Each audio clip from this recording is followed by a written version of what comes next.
Imagine you are standing in a crowded room. You see two people. One is running around, trying to make everyone laugh, handing out drinks, apologizing for things they didn't even do, and checking their phone every 5 seconds to make sure they haven't missed a message. They are the definition of a good person. They are kind, they are helpful, and they are completely exhausted. Everyone likes them, but nobody really notices them. They are like background noise, the ambient music of the room. They are predictable, they are safe. And because they are safe, they are essentially invisible. Now look at the other person. They are sitting in the corner, or perhaps they've just walked in, stayed for 10 minutes, and are already leaving. They speak only when they have something meaningful to say.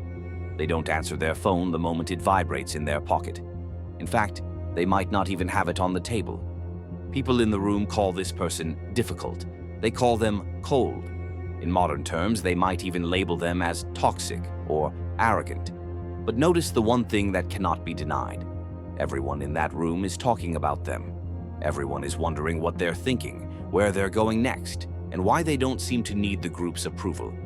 Why is it that the good person is treated like a servant, while the toxic person is treated like a prize? To understand this, we have to travel back 500 years to the flickering candlelight of a study in Italy.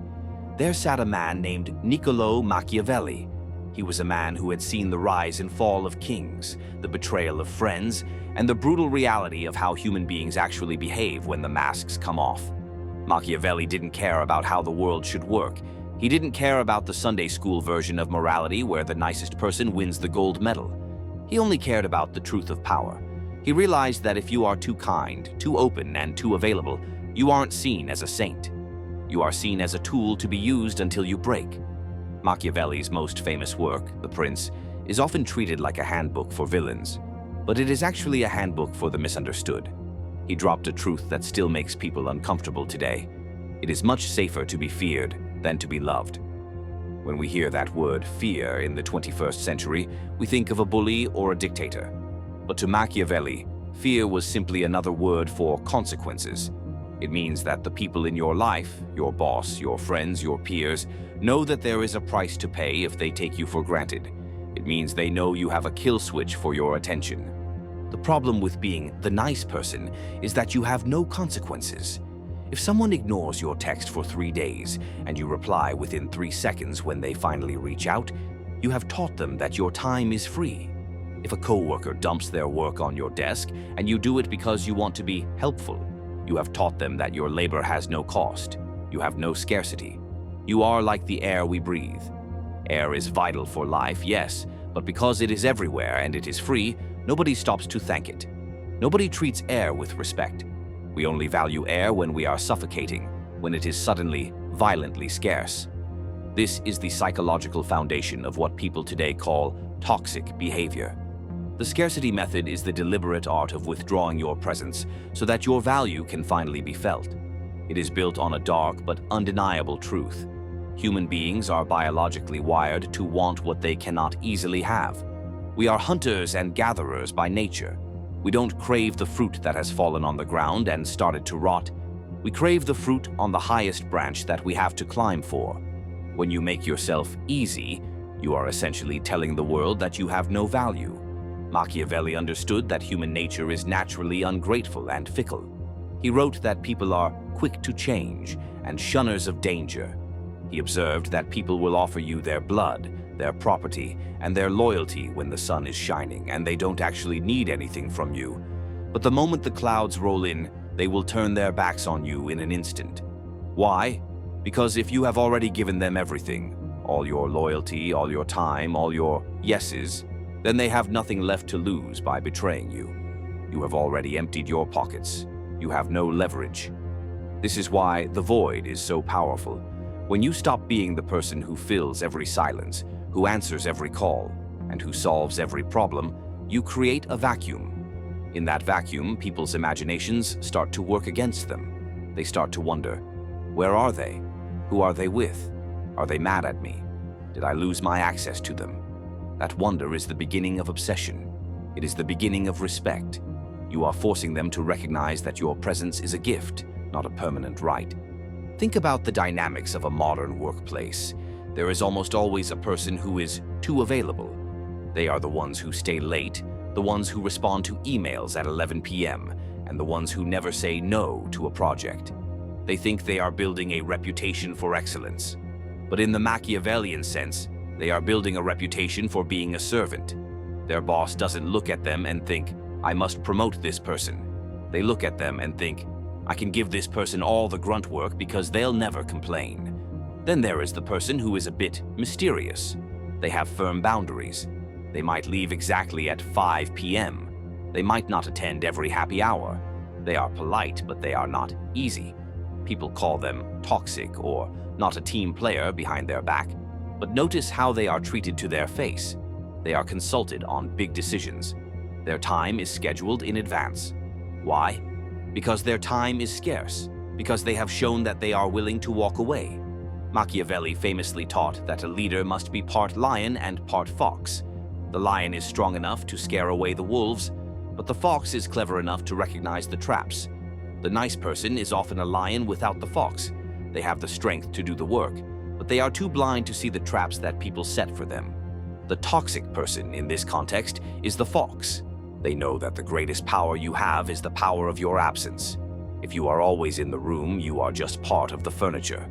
If you are gone, you are a legend.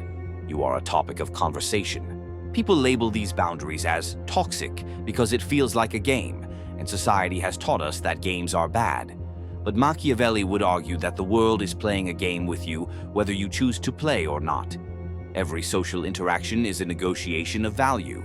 Every time you hold back a text because you are actually busy with your own life, every time you choose your own peace over someone else's drama, every time you remain silent instead of over-explaining yourself to people who don't deserve your words, you are applying Machiavellian scarcity.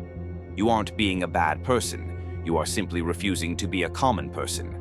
Machiavelli believed that the majority of people are content to follow the crowd, living lives of quiet desperation and constant availability. But the few who actually command respect are the ones who understand that respect is not a trophy you win for being good. It is a boundary you enforce by showing people that you are perfectly fine without them. This is the hardest part of the scarcity method, the willingness to be alone. You cannot create scarcity if you are terrified of being forgotten. If you are always chasing people, you are confirming to them that they are more valuable than you. You are the hunter, and they are the prey. But the moment you stop running, the moment you sit down and focus on your own kingdom, the roles flip. They start to look back over their shoulder. They start to wonder why the chase has stopped, and eventually they start to walk back toward you. The scarcity method isn't about cruelty. It isn't about being a villain. It's about protecting your own light so it doesn't burn out. If you give a little bit of your fire to everyone who passes by, eventually you will be left in the dark, shivering and alone. Machiavelli's lesson is a cold one, but it is a shield.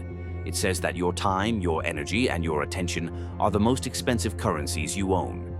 If you hand them out like flyers on a street corner, don't be surprised when people drop them on the ground and walk over them. So, how do you apply this without losing your soul? You start by embracing the void.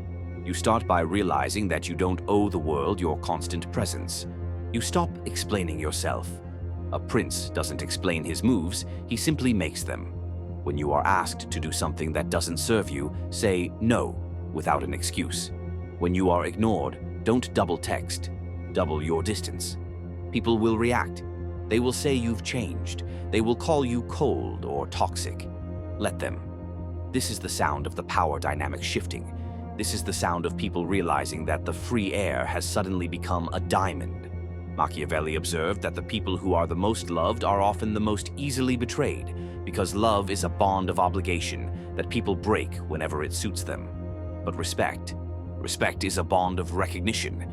It is the recognition that you are a person of value, a person of mystery, and a person who cannot be bought with a few kind words. The world does not reward those who give the most. It rewards those who know exactly what their giving is worth.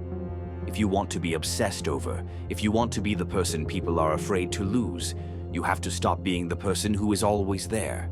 You have to become the mystery. You have to become the scarcity. Stop being afraid of the labels. If being high value, having boundaries, and demanding respect is toxic, then perhaps it is time to stop being so healthy and start being powerful. Because in the end, the people who are the hardest to reach are the only ones who are truly worth the journey.